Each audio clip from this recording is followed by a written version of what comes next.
And there's still 2 more up front for those if you want to have a seat. Okay, we'll go ahead and get started.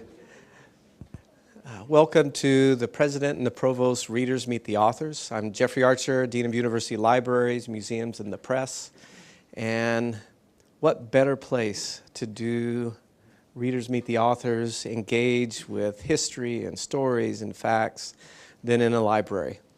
We have things on the collections, whether somebody's engaging with books or audio or scores, but it's important that we also get to wrestle in person with ideas and histories. Before we get started,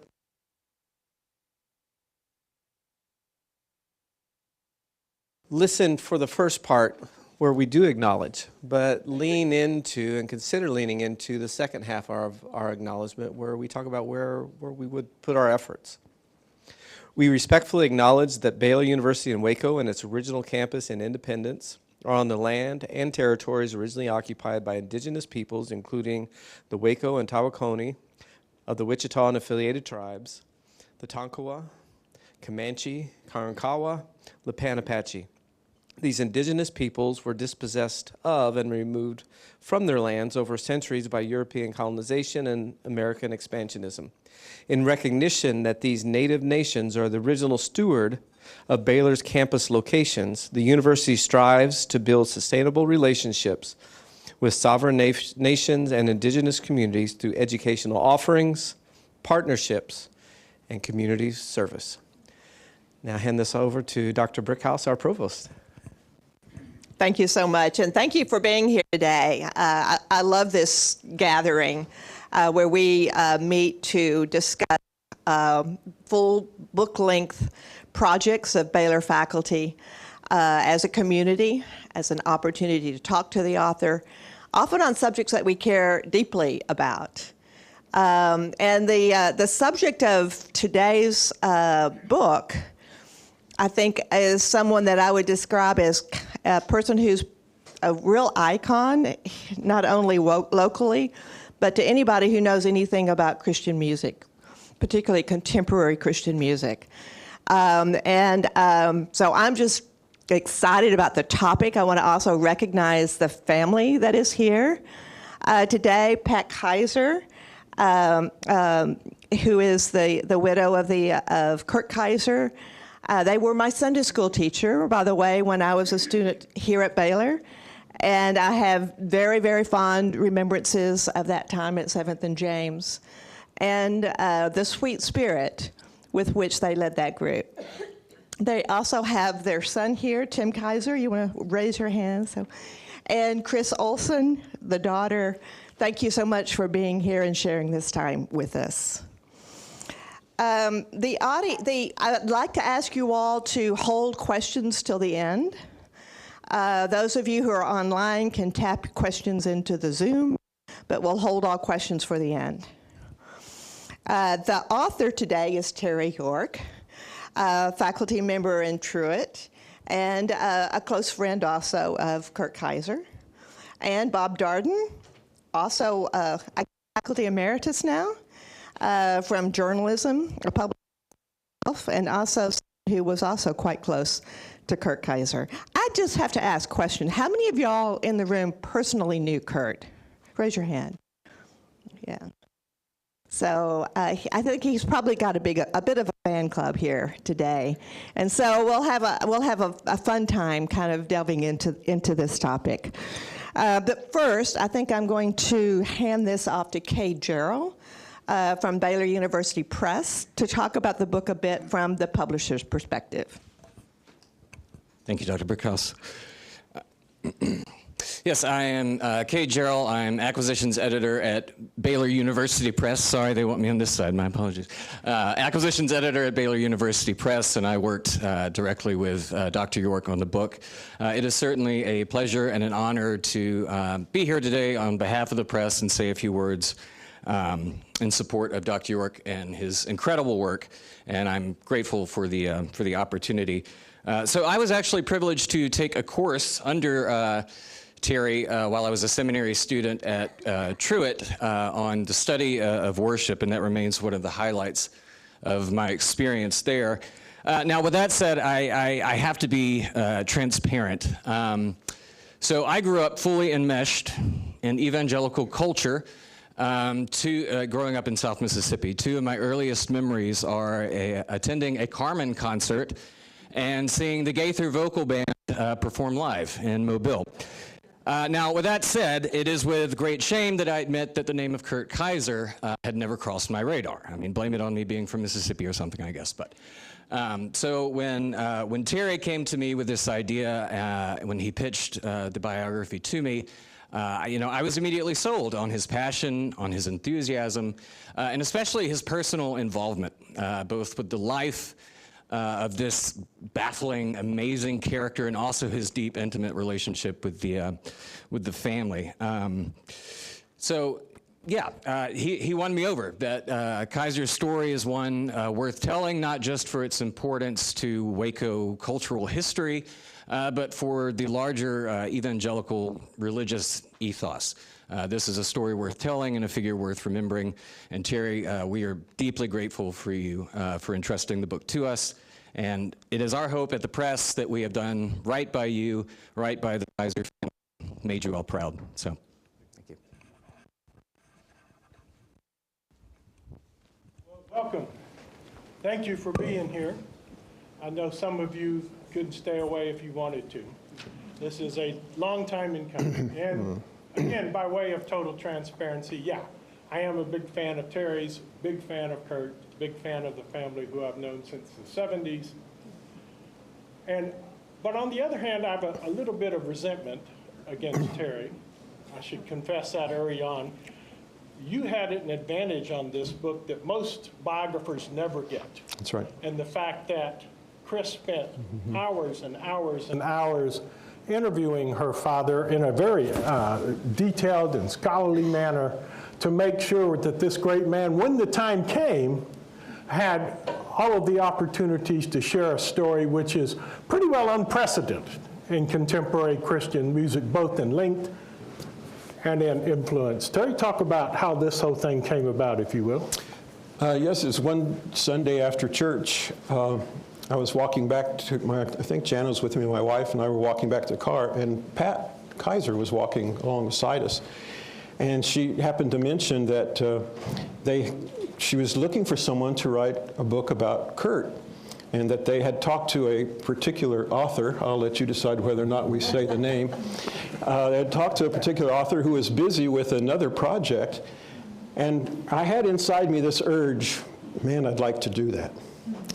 But I didn't know if that was my ego or if that was the Holy Spirit. So I flipped the coin, and I said 50-50 chance, and I said to... As authors do. I said to Pat, well, Pat, if you and Chris don't mind, I might give it a shot. And she stopped right there and looked at me and said, well, yes. And so the family huddled, I don't know how many of them, all I suppose, and gave me the opportunity to write the book. So that's how it came about. And I was aware that Chris had done had done the interview over a stretch that part of 2008, part of 2009. She'd interviewed her father. So Chris gave me the thumb drives, I think that's what you call them, of the interview, as well as a notebook, and that had some of it transcribed. And then the family gave me free access to sort of an office bungalow that Kurt had out behind their house.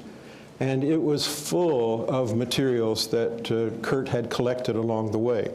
So I did a ton of research, but I didn't put very many miles on the car. Just from my house to Pat's house, just across town, because there was literally a little house full of material, as well as the interview. So you're right, a lot of the research, I had to read all of that and kind of knit it together. But I didn't have to put in a great deal of travel at all and I did a lot of interviews with artists and others who are still alive and well and happy to sing Kurt's praises. Well, the elephant in the room is, when are we going to expect volume 2? Where's Cade? There's Cade. I've wondered about that. There could be a number 2 because there was so much that didn't go into the book. There was no specifications that make sense. And I pretty much went by the specifications. I stretched the number of words by 2,000 or 3,000. But there could be a volume 2. I think if I was to write another one, it would be about Kurt's thoughts on Christian celebrity. And he had some very definite thoughts about Christian celebrity. Celebrities who wanted to explore their Christian testimony, or around, just Christians who thought it'd be kind of cool if they could be a celebrity for Jesus, and what did Kurt think about that? And his own celebrity. So that might be a focus if there was any more for somebody else to write. For somebody who doesn't know Kurt as well as clearly we have, who grew up with this music, you mentioned celebrities. He worked with just about everybody that was somebody during the second half of the 20th century until just recently. Talk about some of the names of the people he not just worked with, but became close friends with and became part of their ministry. Yeah, and I guess you have to be of a certain age to understand the impact of how much celebrity is there. But George Beverly Shea, Ralph Carmichael, Roy Rogers, Dale Evans, Burl Ives, Norma Zimmer, on and on and on. The list is very lengthy. Ethel Waters. Some of you don't know Ethel Waters. She was an early African-American actress, and then also a recording artist, and became a regular soloist with the Billy Graham Crusade. She was a delightful woman, and she and Kurt just hit it off immediately. She loved Kurt being an accompanist for her singing. And they got to be such good friends that she called him Kurty Wordy. And that if she was going to sing somewhere, she wanted Kurty Wordy to accompany her if that was at all possible. And in fact, the book talks about a recording he did of interviewing her, which is a remarkable piece of history, looking back into her life specifically, but also African-American experience during her time of growing up. I was so glad that he captured that. And it had some music woven in and out of it, and so that really turned out to be 2 projects, one that was largely interviewing Ethel Waters, and then the second one was that the music itself was highlighted in a second second LP. For people who don't know Ethel Waters, His Eye is on the Sparrow is the Yes. one that she and Kurt made famous, that endures to this day. Yeah. Well, let me ask you the easy question first. Okay? What is in his past? You studied his background, his life, his family. What is in his past that would make this person out of this town in Chicago to have this almost Mozartian, as my friend Stephen Newby calls it, ability of composition and performance? Does it appear like Hera from the head of Zeus? How does this level of talent come from? What were some of the factors that made Kurt? Well, his specific talent, I would even go so far as to say genius, I think was God-given. And so then what do we look at next? We look at how did he steward that? Well, the first stewardship of it was by his parents, his mom and dad, who realized that, I don't know, I think he was about 4 years old, I guess, 4 or 5, Pat, somewhere like that, where he walked over to the piano in their house and started picking out a melody, and then turned around, went back and sat down and started playing what he was doing, and just stunned the family members who were there. They did, "Do we just see what we saw?" And they did. So immediately his parents, especially his father, excuse me, realized that they had a stewardship responsibility to take care of this remarkable talent. And they did. They got a very fine piano teacher early on, and so he took piano lessons, and they were very careful, I think, to see to it that as he grew up and could handle the news, they let him know, you have a special gift, and it's important that you cultivate it. And that had, and he was a kid, he was a real person. So there were times where he would probably rather been outside playing like the rest of the kids until dark, and then they had to come in. And sometimes he got to do that, but not always.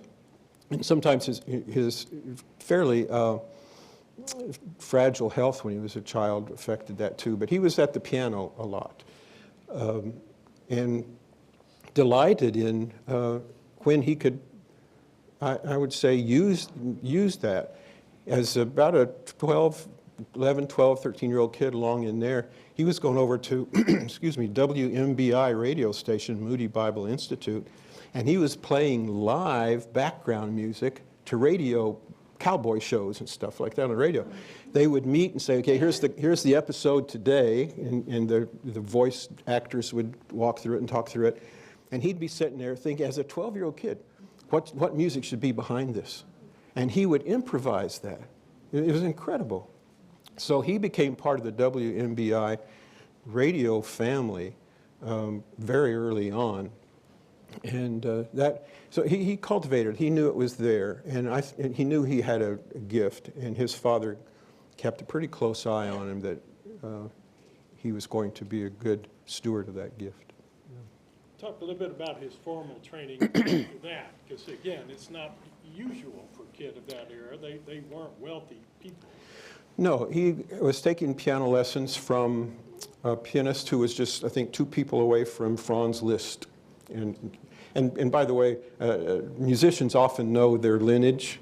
My professor had this professor, and his lineage went back to Franz Liszt. Oh, yeah. And so this woman would come by and have piano lessons, I think on Saturdays usually, be Kurt, and I think maybe some of his siblings and cousins who lived downstairs, they would gather around. And the woman was paid in some money, but also in pastry and coffee and stuff like that. But she knew that she had something special in Kurt. So there was that. And then in high school, he played the piano on a citywide Youth for Christ level, often to fairly large gatherings of students in Youth for Christ rallies. But when he went to high school, he tried to keep a lid on that, which I'm sure was difficult. But the music teachers at his high school knew his skill. And there was an instance in which the orchestra suffered the loss of one of their cellists who graduated and left, but whatever piece was coming up, they needed a strong cello section. First chair cello was there, but they needed more help than that. The orchestra director went to Kurt, a student, probably a sophomore in high school, and said, "We need a cello player." And Kurt taught himself how to play cello. Now, the orchestra director, of course, oversaw that, got him hooked up with an instrument and that kind of thing, and gave him the basics. But Kurt taught himself how to play cello, and ended up being second chair cello.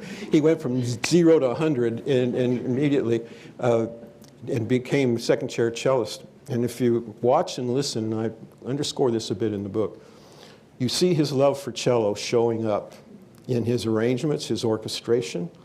And I also step maybe a little bit out of what I can actually document to think, what if you're a 16-year-old kid, you're known already for being a piano whiz, and all of a sudden, here's a cello, and you're good at that too, because you're a good musician. I wonder if that 16-year-old kid, because 16-year-old kids are all trying to figure out who they are. Well, he'd been a pianist as long as he was alive and knew anything about it. Here's a chance to still be a musician, but to go your own way.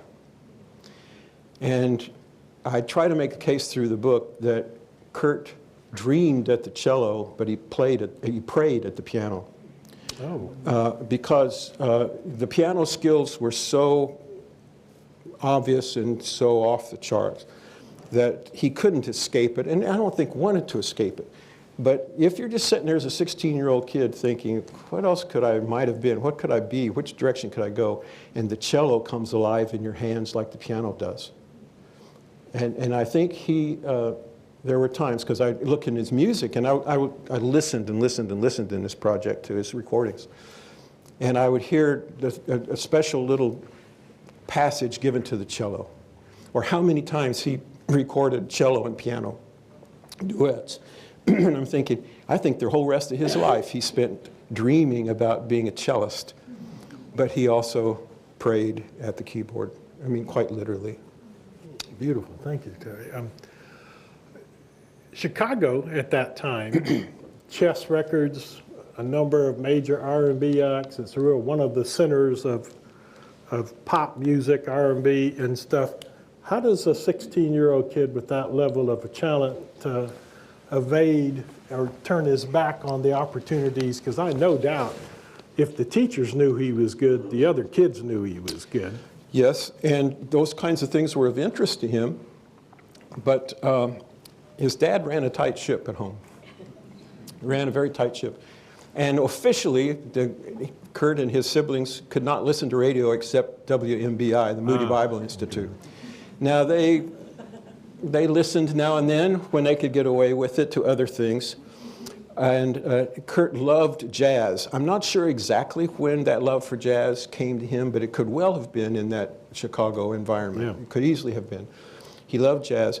But I don't know how that affected him. I know he was musically aware, but if he did much listening or connecting with the jazz element of Chicago, he had to do it on the sly, I think. So it was always religious music, yes, for Kurt. Yeah, and so you can imagine, here's this kid it's mostly religious music. Either his father or his own upbringing, his own conscience tells him he should be doing religious music. And in his growing up, that's at Plymouth Brethren Church. And it's fairly limited, very narrow. Well, he starts to branch out a little bit. He runs into music evangelists who are doing something different than congregational music, but it's still about God and stuff. It still fits in church. And so that's kind of an interesting thing to him. In fact, when he was, for a while, he lived for about a year in Montana, in Billings, Montana. And we'll talk about that later. But he would go to the record store and listen to recordings. He couldn't afford to buy them, but he'd get them and go into the booths and listen. And that included recordings by a guy named Ralph Carmichael, but it also included, I'm sure, records of other styles. So, and he was away from, his family was still in Chicago, and he spent time as an intern in Billings, Montana. So I have an idea that when he was at the record store, he didn't just listen to Ralph Carmichael. I think he listened to other things. Yeah. One of the pivotal meetings in the history of contemporary Christian music was where you have one of the great entrepreneurs in the world in Waco, Texas, Baylor University grad Gerald McCracken, and one of the transcendent talents of Christian music in Kurt Kaiser. Their meeting and getting together changes the shape of religious music going forward. How does that all come about? Well, Gerald McCracken had started Word Records, and he'd been going for maybe 3 or 4 years, 4 or 5 years, something like that, and knew that he wanted to expand. He had worked with some other church musicians, Paul Mickelson being one of the best known, and then also Fred Bach. These guys lived in California. So Gerald McCracken was having them either do long-distance recording or come back to Chicago, and mostly Mickelson, come back to Waco, rather, and to do recordings. And finally, Gerald wanted to make that sort of green edge of Word something more substantial. He offered Paul Mickelson the opportunity to come work with me doing more, and Paul didn't want to move from California. So Paul Mickelson stays in California. This leaves the slot open. And a couple of other of Gerald's acquaintances, I identified them in the book, having a senior moment at the moment right now, but I identified them in the book, a couple of acquaintances, and they say to Gerald McCracken, there's this kid up in Chicago. He has a bachelor's in Northwestern. He's about to finish a master's in Northwestern. There's a very fine high school up there. that wants him to come on the faculty. It was a tremendous music school within this high school, and they're going to bring him on the faculty. If you need to go hear this kid. So Gerald McCracken set up a recording project in Chicago, and with a guy named Bill Mann, who was the youth minister in the Methodist Church, but has been doing some singing. So he asked Bill Mann if he'll go up there and do a recording, and he asked young Kurt Kaiser if he will produce it. And Kurt said yes.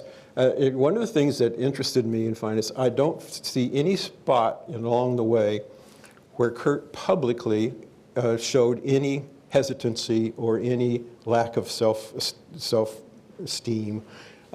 He felt like he could do about anything he wanted to do. Now, there were some private moments when he would question that. But anyway, so Kurt says yes, he would do that. Kurt had a little bit of recording experience with a guy named Bill Carl when Kurt was still doing his bachelor's and master's work.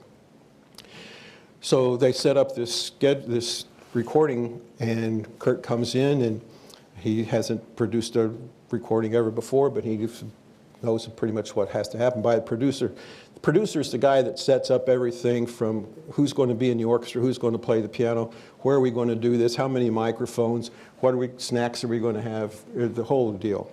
Makes it happen. But in Kurt's case, he would also then be an accompanist in this setting and conduct an orchestra. Well, here comes Bill Mann. Yeah, he'll do it. And he's let in on, here's this kid, we're going to check him out. And Kurt does a magnificent job with that recording. And so that weekend, I guess, Gerald McCracken comes over to where Kurt's parents are. And Kurt's mom fixes a nice big meal, and then Kurt and Gerald McCracken go sit out on the front porch swing and talk. And in that conversation, Gerald McCracken caught Kurt's imagination.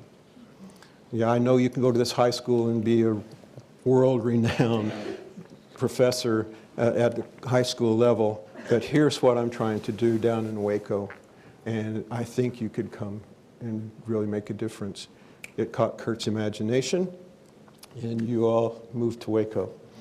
And I forget how many quarts of oil it took to get your old Pontiac down here, you told me. But I think you said you had 2 dresses, and they came. And that's how that got going. And Gerald put a lot of responsibility and a lot of trust into young Kurt. He did not give Kurt a budget. Spend what money you need to spend to get our records being where it's supposed to be. Did not give Kurt a budget. And more surprisingly than that, did not tell Kurt that he could only write for Word. So as long as he was writing for Word, as much as Gerald wanted him to write, and as he was producing recordings, he could write for anybody else he wanted to. Well, that was fine. Nobody cared. All was well until along came the musical Tell It Like It Is. And Tell It Like It Is was, the youth musical was an incredible success. And Word didn't get a dime out of it because their guy, Kurt Kaiser, he was playing by the rules, had written it all for Ralph Carmichael's company. And so after that, only money that Word made out of that, they were distributors. They could distribute the product, but that was it. So Gerald calls Kurt into his office, and they had a little heart-to-heart about, I think from now on, you need to let us decide first and foremost whether or not we want the song you wrote or let it go. That's called first refusal. And that's the first time Kurt ran into first refusal. I think that's probably the first time Gerald had ever used it. But he didn't want that ever to happen again for his guy to help another company make a lot of money. Word's biggest competitor back then was Lexicon Music, Ralph Carmichael's thing. And so Word never got a penny of Pass It On? No, it just, what's that? I think they got a percentage. Did they get a percentage? Of his original. Yeah, I think they eventually worked that thing out, but at the beginning, zero. except for distribution. And even at the end, toward the end, when Kurt did Kurt Kaiser music, and Word gave him several of his titles, they did not give him Pass It On. He kept getting a percentage of that, but he didn't own it. But since we're talking about Pass It On, I know some probably later in life, Kurt always wondered, I've written these extraordinary, multifaceted symphonies, and people are still talking about this 2.5-minute pop song. Yeah. Talk about Pass It On. I know Pat had a role in that thing She getting did. written, and it ended up being nearly an anthem for an entire generation of young Christian kids. Yeah, iconic. That's part of the subtitle. And Pat, if I don't get this right, you can tell me. They were writing, Kurt and Ralph Carmichael were writing Tell It Like It Is, and they decided they needed a Just As I Am kind of ending. I think that's exact words. We need a Just As I Am kind of final song. So Kurt's writing, and it only takes a spark. He looks in the fire. It's winter time, and that gets. So, you two were out walking, weren't you? You went for a walk, and he's talking about, baby, I think this song's going to make it. I think Pass It On's going to make it. So he comes back into the house, and Pat said to him in some sort of just passing comment, well, you need to have something in there about the mountaintop, singing it from the mountaintop or something. And that was Pat's, is that close enough for jazz? Yeah. And so it's in there. And of course, if you sing it now, da da da da da da da, and praise God comes right there, on the mountaintop part. So she did have a lot to do with that. Here's, to get to your question. Pass It On and Oh How He Loves You and Me. Pass It On was in Tell It Like It Is. Oh How He Loves You and Me was separate. Became iconic, absolutely iconic, for positive and negative kinds of references, to be honest with you, references to contemporary music. Yep.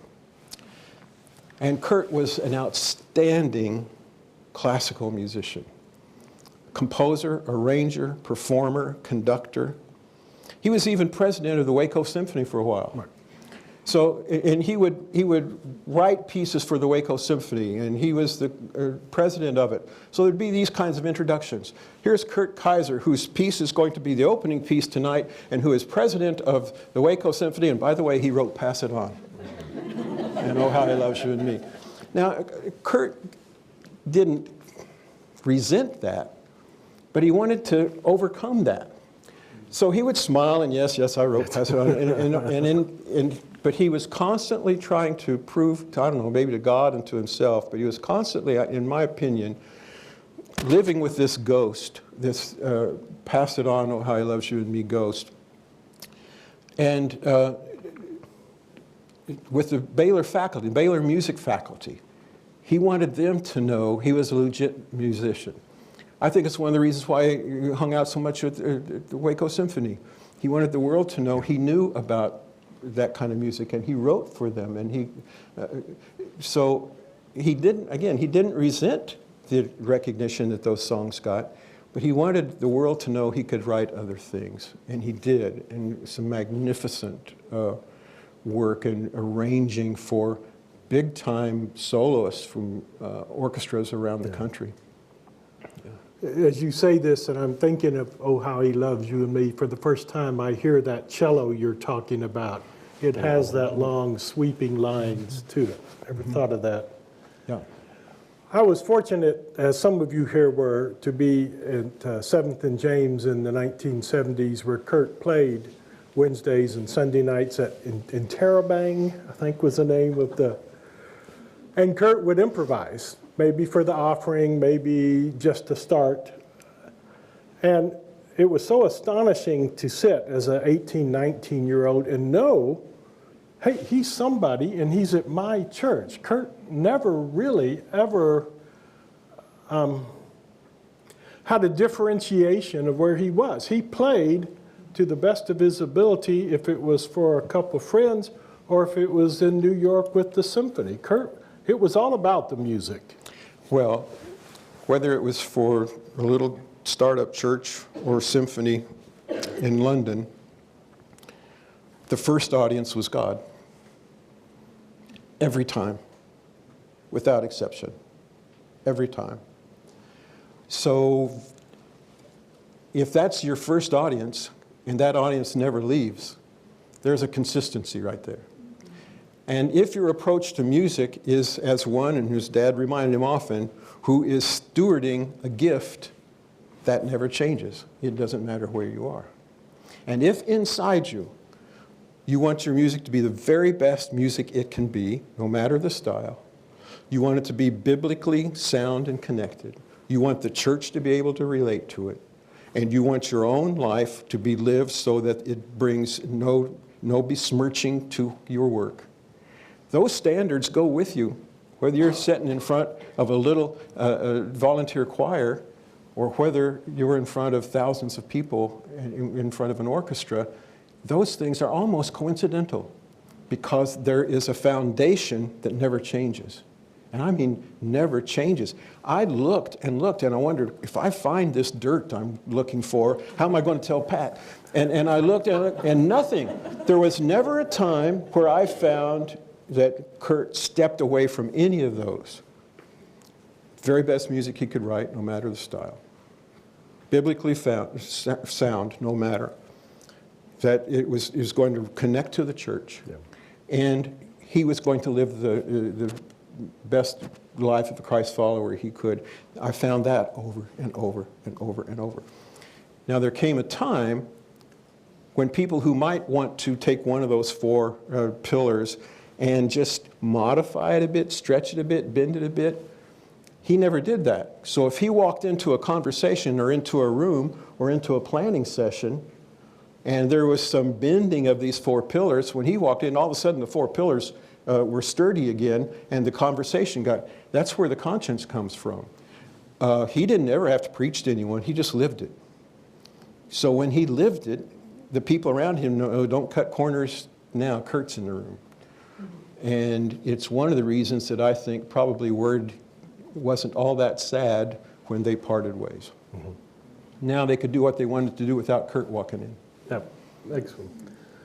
One of the things I appreciated about your book, and you don't have enough space to go too deep into it, but Kurt's sense of humor. That time when the whimsical side of Kurt. A quick story, I was speaking at Laity Lodge, and Kurt and Billy Crockett, the brilliant guitarist, were the music. And they would do a little musical session before each of the longer sessions. And Billy and I got talking and said, we're going to get Kurt this time. We're going to come up with the most obscure hymn and the worst possible key.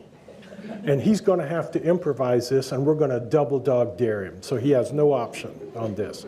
So Billy and I conspired and came up with something in D minor, suspended, 7th flat, whatever, to do this hymn.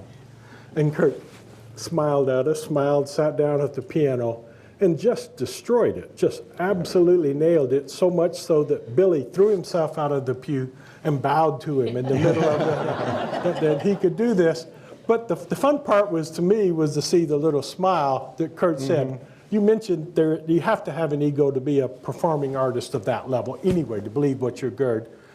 But Kurt could do that because he was so confident in the musical gifts that he had, that he could allow himself that little bit of pleasure, joy, humor, and it never watered down the product. Yeah, I would agree with that.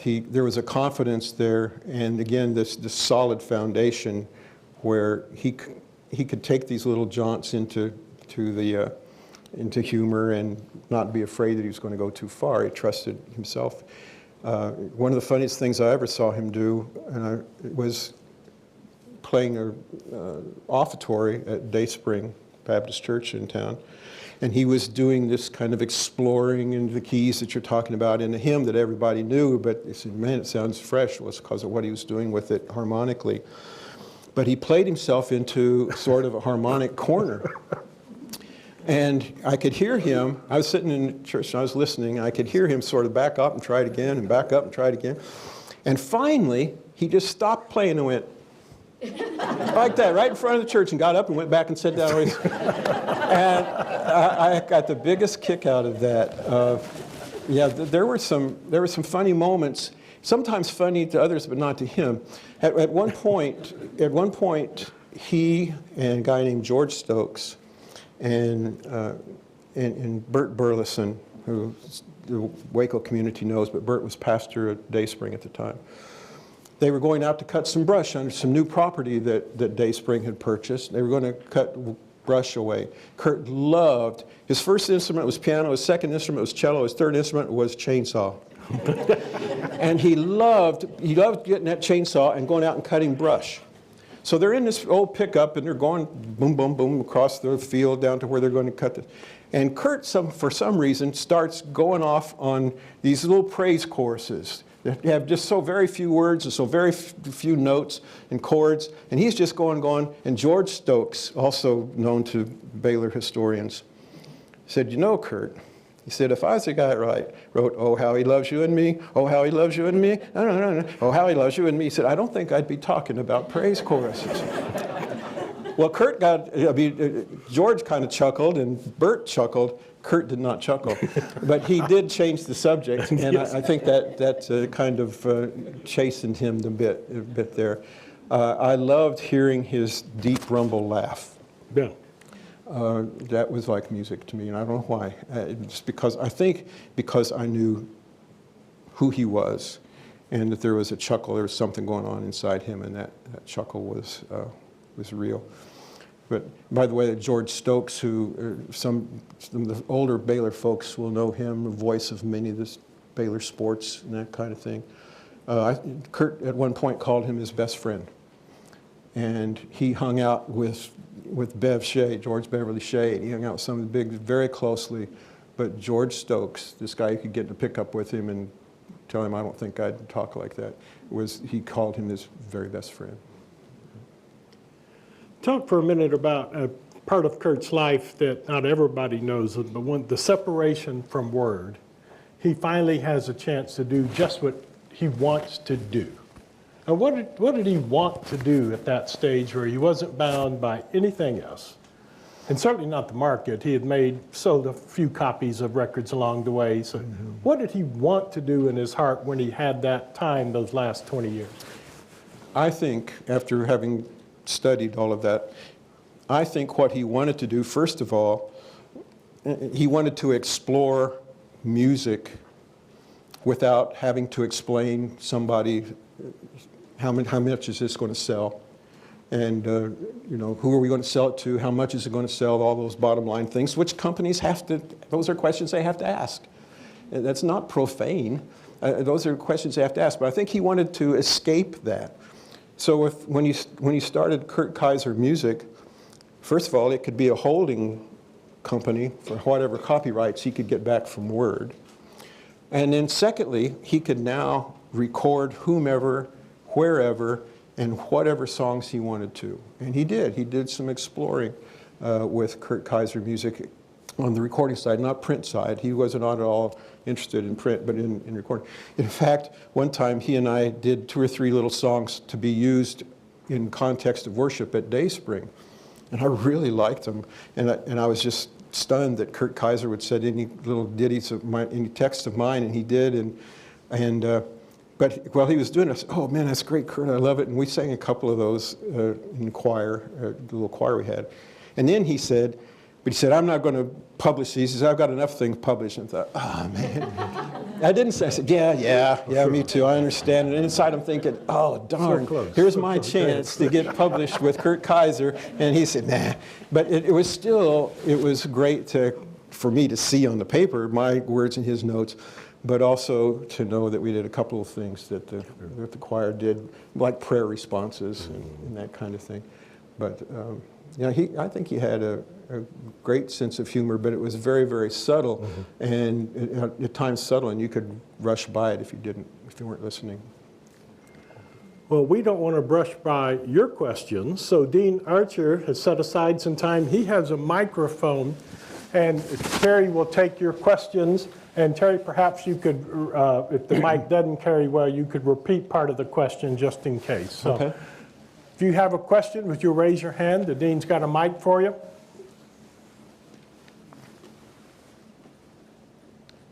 Favorite song? Hi, Terry. Hey. Denise Cooney, Charleston, from Atchison, Kansas. Hello, Denise. I wasn't handed a cello, I was handed how to play the organ in 10 easy lessons. And Mrs. Indelkoffer insisted that I could transfer my piano skills to that organ, and that's why you know I've been doing that now for 55 years. Mm-hmm. My question to you is about, I've heard the phrase contemporary music. All right, so after 33 years teaching English in a public school, I've been at a Christian school now for 9 years. And what alarms me is there are no choirs now at chapel. There's no choir at church. There's a live band. And I don't recognize any of the songs. Blessed Assurance isn't the same Blessed Assurance that we grew up with. One Day He's Coming has new words. Even How Great Thou Art has a different beat to it. So where do you see worship, music and worship going? And what is it going to be called, if not contemporary music? Okay, where is worship music going and what's it going to be called if it's not contemporary? I want to take this back into the focus of Kurt because he had to come up against that very same thing. When he and Ralph Carmichael wrote Tell It Like It Is, and it was an immediate success. It was being done on stages in colleges and in high schools. It was being done in big churches and little churches would get together and do it in a civic auditorium and all of that. And he loved it. And he was the guest conductor in many of those kinds of performances. But he did not want it done in the sanctuary at 7th and James. Think about that.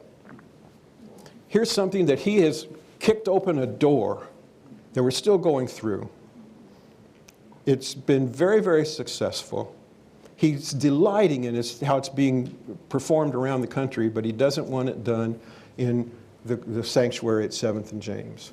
I think that says kind of where he was in that. He did not want young people to forsake classics, whether it's classic hymnody or whether it was the classics, Bach, Beethoven, Brahms. He did not want them to forsake that, chasing Pass It On and Oh How He Loves You and Me. So that was part of, not only did he live trying to say, yes, I wrote those 2 songs, but I also wrote these other things. I think he also spent I know he did, he spent time and energy and conversation making sure that the young people did not go just to the contemporary. Now, if they're going to go to contemporary, he would meet them there with the very best music that contemporary could produce. So that's where that first kind of pillar of his was make sure it's the best music it can be. He carried that with him into the contemporary stuff he wrote. So what we're experiencing right now is not new. It comes around and around and around and around. And here's one of the things that happens. In any new genre that comes along and says it's going to wipe out hymnody, it usually leaves 2 or 3 of its good songs that are now called hymns. And the rest falls away. And that's how hymnals grow. That's how hymnody grows. Is those who are challenging hymnody say, we're going to wipe you out. They do 2 or 3 new songs maybe that are good, like Pass It On, Oh How He Loves You and Me. Those 2 songs end up in the hymnal, and a bunch of other stuff falls away. We're just in another one of those cycles. Another question. Hey, Jeter. Dr. York, Yes, sir. Kurt was director of Baylor Religious Hour Choir for a time in his career. Yes. And influenced a generation of Baylor students at the very beginning of contemporary music. Could you talk about anything you might have learned about his life there with Baylor Religious Hour Choir? Yes. Questions about Kurt and BRH. Kurt, as far as I can document, as far as I know, and I may be wrong on this, but I think it's true, he was the first director of BRH who was not a student or a graduate of Baylor. And so that says something about how Baylor adopted him as one of their favorite sons, even albeit adopted son. He became one of the guys in that he was cool. I think it was accidental. Is he just being authentic, and it turned out to be cool at that time? But he used the choir in this way. He brought them to the very best of the new music that could be done, and with classical. But he also listened to the students in the BRH. That was a two-way deal. And I think one of the reasons he could write contemporary music in the way that he did was because he was listening to BRH. He wasn't just telling them. He didn't just say, you all are going to have to do traditional, or you all are going to have to do contemporary, and it's going to be my contemporary. He mixed that together in a very believable and highly musical way, but he also listened. He learned from that. I know that for a fact. He learned from the students who were in the BRH choir. And he had done some traveling for World Missions International, something like that. And so he was a seasoned global traveler, so he was able to take BRH to Mexico and did it very smoothly, brought them back.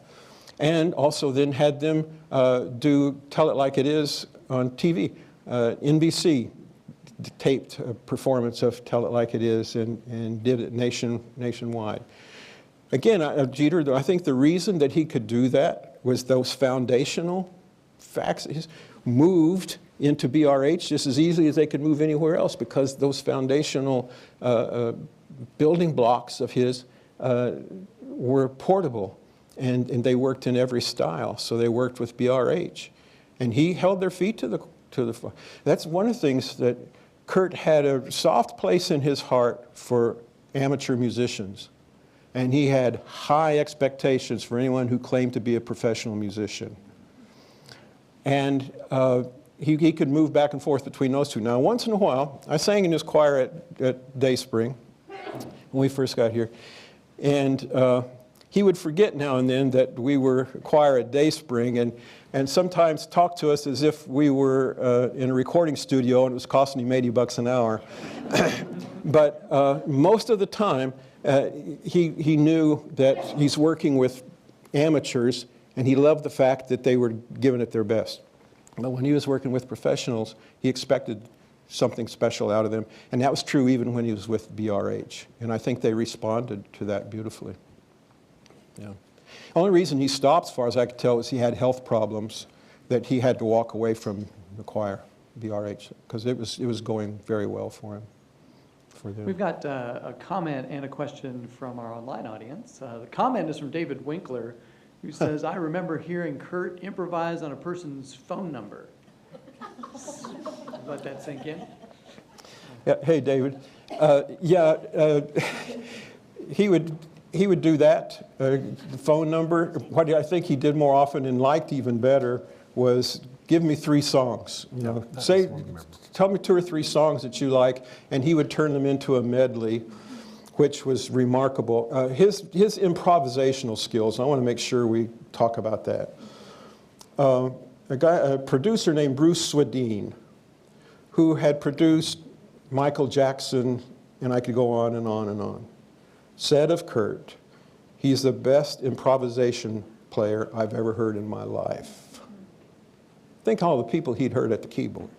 And he said, Kurt's the best improv I'd ever heard. So that's where Kurt,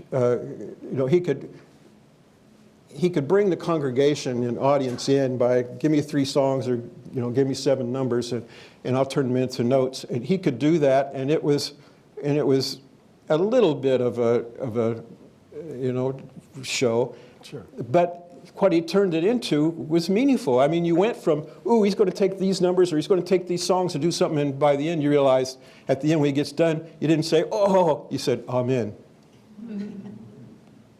Now that's something. That's something. And he could do that, and he did that. And improv, and when I was digging around and researching, I found a little cassette tape that was, the tape was very brittle. But he had written 4 little incipits, 4 little pieces of melody. And then he spent the rest of the tape improvising on those pieces. And it was remarkable. And I think, again, he was thinking, if he hadn't been who he was, he could have been a jazz musician very, very easily.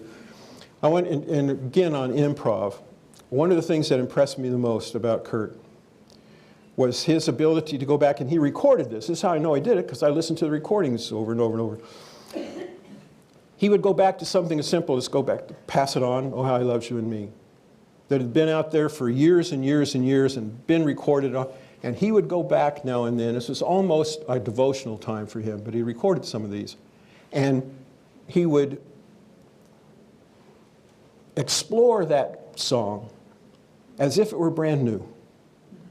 He would explore it to see what else does God have for me in that da-da-da-bum-ba-da-dum. What else does God have for me there? And what else does God have for me? It only takes a spark. And some of the most, sitting out in his office, there were times when I would chuckle out loud. I was out there by myself. And other times I would weep. And a couple of times I would weep when I would hear a recording of him sitting at the piano playing a new exploration of Oh How He Loves You and Me, a new exploration of Pass It On. And I said, this guy's going back to the well. He's not going back there to fix something.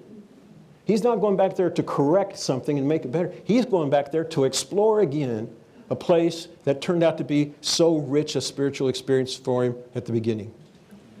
And that's the improv that impresses me the most. His revisiting his own pieces as if they were new. It's an incredible, amazing thing. I am going to ask one final question, if I may. Is this on? You're a musician. You've served your entire career either in church ministry. You've written 40 hymns of your own. You're steeped in Christian music. How has Kurt Kaiser's music influenced your music or your ministry? He, not alone, but he is among a few people in my life who gave me permission to do my work. I think this is true. Anyone, you want to be a pianist, then they teach you how to play like Bach and how to play, and you want to sing, they teach you how to be like this, sing this. And then finally you find your own voice at your instrument. He gave me permission to find my own voice in my lyrics. And he gave me permission to fail. I will never forget that. That was what I went to church for that day. I just didn't know it till the end. So, yeah, he gave me permission to, the assignment, learn how to write, now find your own voice, but you can also explore. And I think that's the biggest thing I learned from him. What a gift. Mm-hmm. Indeed. Thank you so much. Thank you. Please thank both Terry and